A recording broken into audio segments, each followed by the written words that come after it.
Hello everyone, I welcome you back on my channel Bansal's world for mathematics. तो बच्चे जिस तरीके से मैंने आप लोगों के साथ प्रॉमिस किया था, this module is going to be very very important. हम यहाँ पे डिस्कस कर रहे हैं regarding the time management, okay, that you need to make while attempting board exams, okay. And secondly, आपके पास कौन से कंटेंट है जहाँ से आपको जो है बड़े प्रॉब्लम्स बन सकते हैं। हम इन सब बातों को यहाँ पे जो है डिस्कस करेंगे। And this is really going to be very very important one, because I can make a bet personally कि शायद आपको इन चीज़ों के बारे में अभी तक पता ही नहीं होगा या किसी ने बताया भी नहीं होगा। तो please be very careful and right from beginning to end अपना जो है फोकस बना के रखिएगा जो भी मैं आपको बोल के चल रहा हूँ। समझिए, सबसे पहली बात जो हमारे पास है यहाँ पे, देखिए, जो आपका बोर्ड का पैटर्न है, बोर्ड पैटर्न के अकॉर्डिंग आपको पता है कि जो आपके पास यहाँ पे पहले 16 प्रॉब्लम्स आपको आएंगे वो आपके पास यहाँ पे 1 मार्क के आएंगे। फाइन। देन अगर मैं इसके बाद आगे चलता हूं तो आगे का जो कंसेप्ट है आपको पता है कि इस बार आपके पास नंबर ऑफ 1 मार्क प्रॉब्लम है वो काफी इंक्रीज कर दिए गए हैं। फाइन। तो ये पार्ट 1 में आपके पास 8 और प्रॉब्लम आएंगी। 8 नहीं, रादर 2 ही प्रॉब्लम है जिनमें आपके पास आपने 8 जो है एमसीक्यू अटेम्प्ट करने होंगे। हर एक प्रॉब्लम में 5 एमसीक्यू होंगे। ये मैंने सब कुछ आपको प्रीवियस मॉड्यूल में एक्सप्लेन कर दिया था। फाइन। तो ये मेरे पास यहाँ पे एमसीक्यूज के फॉर्म में आएंगे, ठीक है। देन अगर हम यहाँ पे पार्ट 2 के रिगार्डिंग बात करते हैं, इसमें जो आपके पास सी डी और ई सेक्शन है, तो एक तो है 10x2, देन आपके पास 7 problem of 3 marks and then 3 problems of 5 marks and then there was an internal choice of 3, 2 and 3। Okay, यहाँ पे इंटरनल चॉइस किस में थी? 5 में थी, और यहाँ पे 1 internal choice in every problem. This is something I told you. Now thing is कि paper management, okay, paper management आपका बड़ा प्रॉपर होना चाहिए।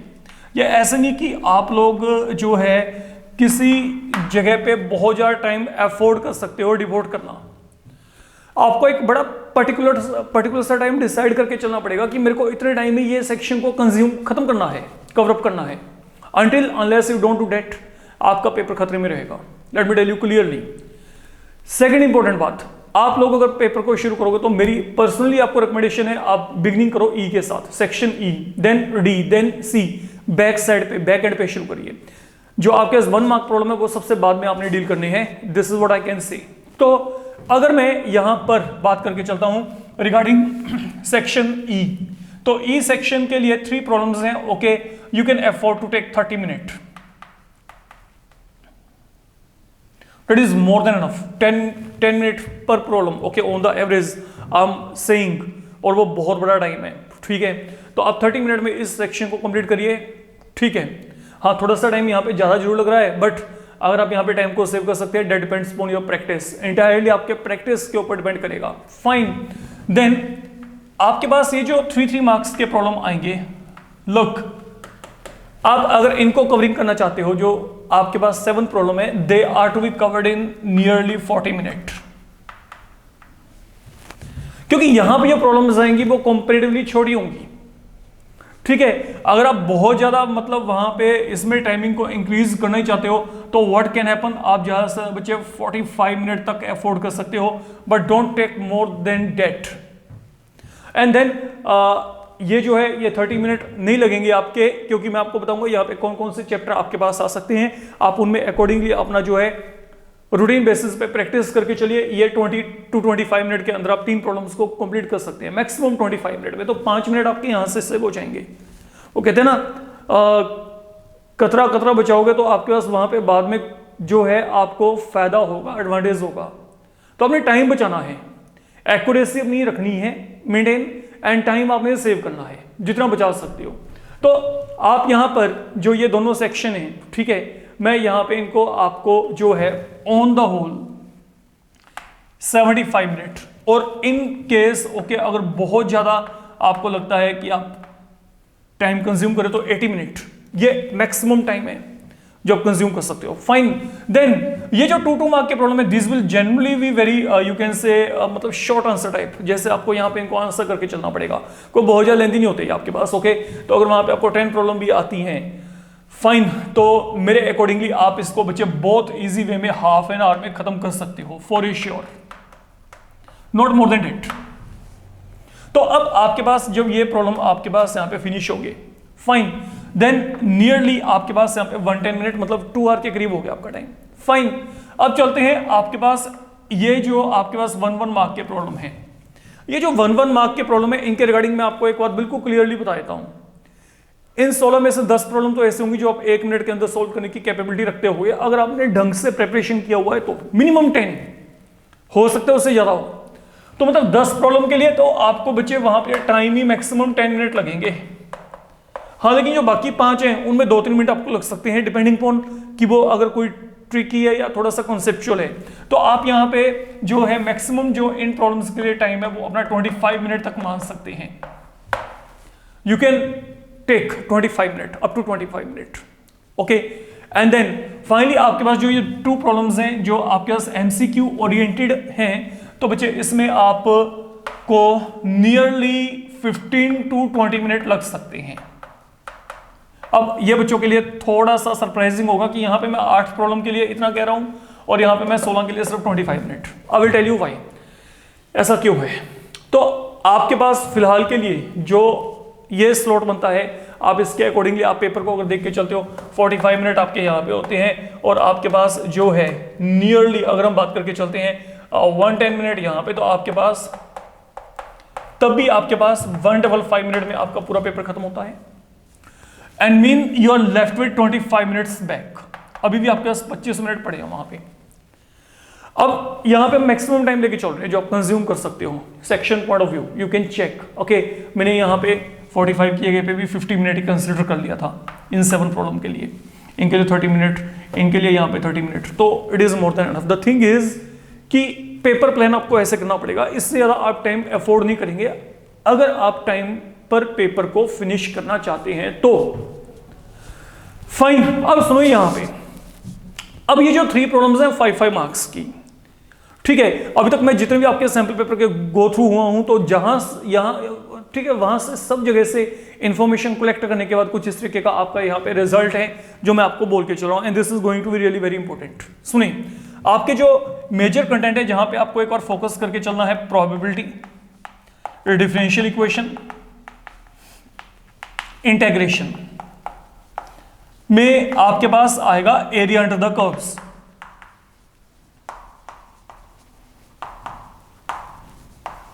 ठीक है, देन है बच्चे आपके पास एलपीपी, आपके पास एलपीपी के साथ जो यहां पे आएगा डिटर्मिनेंट, या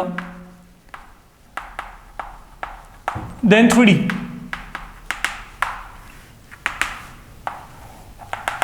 एक आपके पास बनता है application of maxima and minima.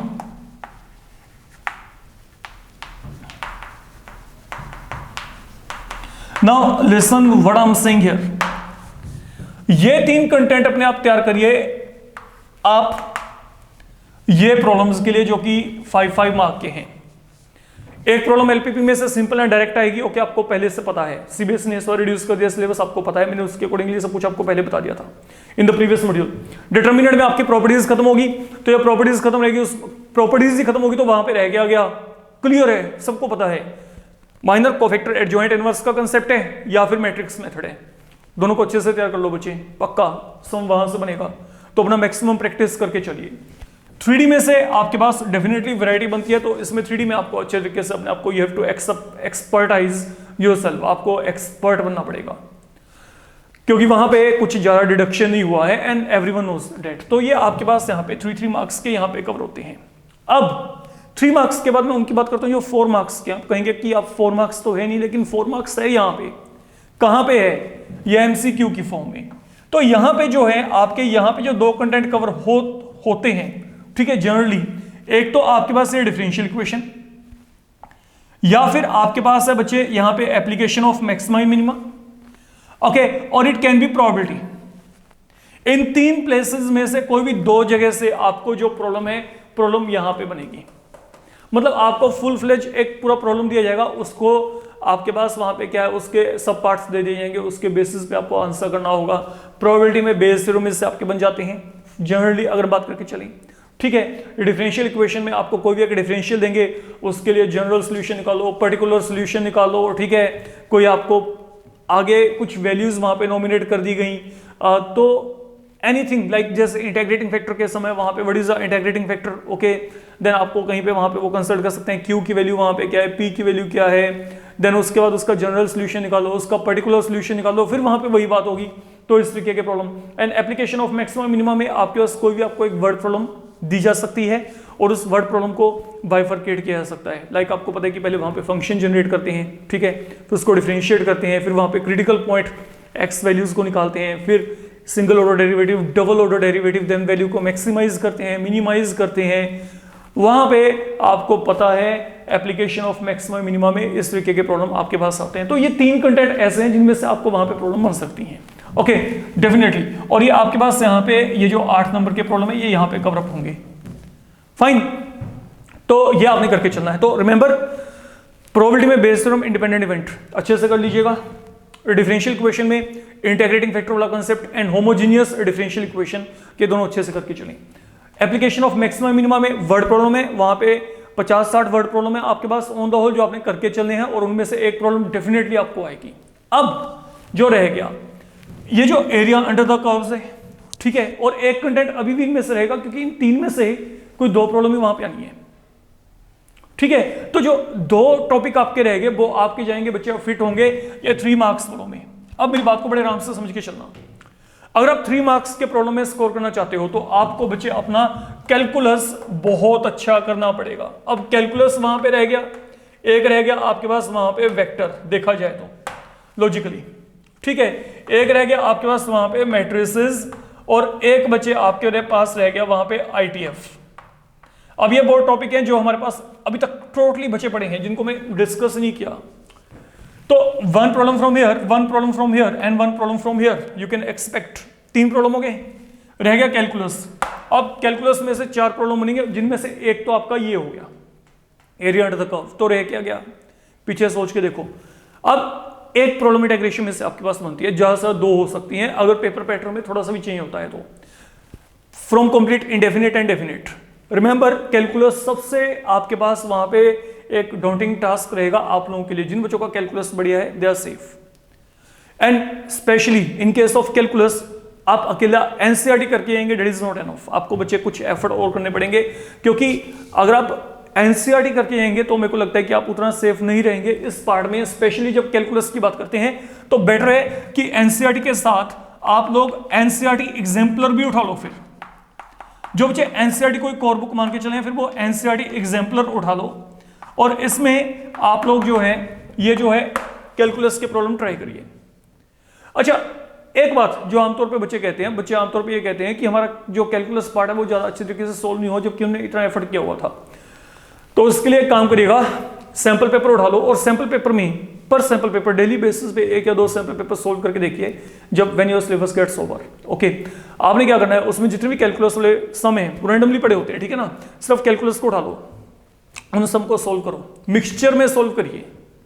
Okay, जो मिक्सचर होगा तो आपके पास अपने माइंड में अपने क्लिक होगा सब कुछ कि हमने यहाँ पे ये करना है, क्योंकि वैरायटी अगर आप चाहते हो तो आपको एक मिक्सचर चाहिए। मिक्सचर कहाँ पे मिलेगा, सैंपल पेपर में मिलेगा।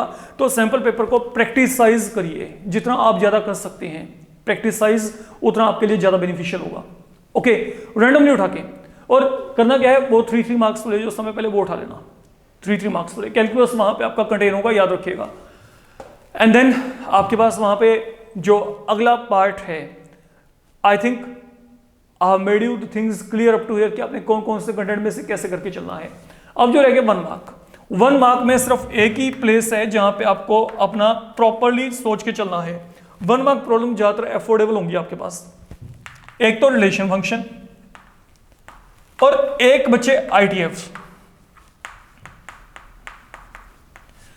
इनको प्रॉपरली देख लेना, और एक आपके पास एडजॉइंट इनवर्स के जो प्रॉपर्टीज हैं, ओके, उनको देख लेना। आप लोग अगर आपकी बैंड बजी तो यहां पे बजेगी, बाकी कोई कंटेंट ऐसा नहीं होगा 1 मार्क का जहां पे आप लोगों के ब्रेक लगे, पक्का। ये 3 कंटेंट है जो मेरी तरफ से हाईली रिकमेंडेड है अगर आप वहां पे स्कोर करना चाहते हो 1 मार्क के लिए। इनके साथ कनेक्टेड जो आपको कंटेंट मिलता है, ओके, जैसा मर्जी मिलता है उसको आप करिए। एनसीईआरटी में से इन डेप्थ रीडिंग कर लो, अगर एनसीईआरटी हो गया तो एनसीईआरटी एग्जाम्पल में से भी चेक कर लो कि वहां पे 1 मार्क के आपके पास कौन से वहां पे प्रॉब्लम बनती हैं जिनको कि आप देख सकते हो। तो अब in all what I want to say, आप ये 3 टॉपिक 3 मार्क्स 5 मार्क्स के लिए, okay. Probability, differential, application of maximum minima, इनमें से 3 में से किसी भी 2 जगह से आपको यहाँ पे प्रॉब्लम मिल जाएगी जो कि एमसीक्यू के फॉर्म में होगी, ठीक है। अब इन 4 में से 2 टॉपिक आपके पास वहां पे हो गए, तो 2 आपके पास यहाँ पे कहां पे आएंगे, जो आपके पास 3 मार्क्स के प्रॉब्लम है 7। जब ये हो गया उसके बाद एक प्रॉब्लम वहां पे वेक्टर में से आपको मिलेगा, एक मैट्रिसेस में से, एक इनवर्स ट्रिग्नोमेट्रिक फंक्शन, 4 कैलकुलस जो रहते हैं आपके पास वहां पे। कैलकुलस में से 2 इंटीग्रेशन के, 2 डिफरेंशिएशन के हो सकते हैं। डिफरेंशिएशन में भी आगे इट इज क्वाइट पॉसिबल कि increasing decreasing, tangent normal, and then आपके पास मैक्सिमम मिनिमा, आप इनको अवॉइड नहीं कर सकते। वैसे मैक्सिमम मिनिमा से चांस कम होगा, क्यों? क्योंकि वो एप्लीकेशन ऑफ मैक्सिमम मिनिमा से आपको पहले से ऑलरेडी एक प्रॉब्लम दे देंगे। Let me tell you clearly, ठीक है।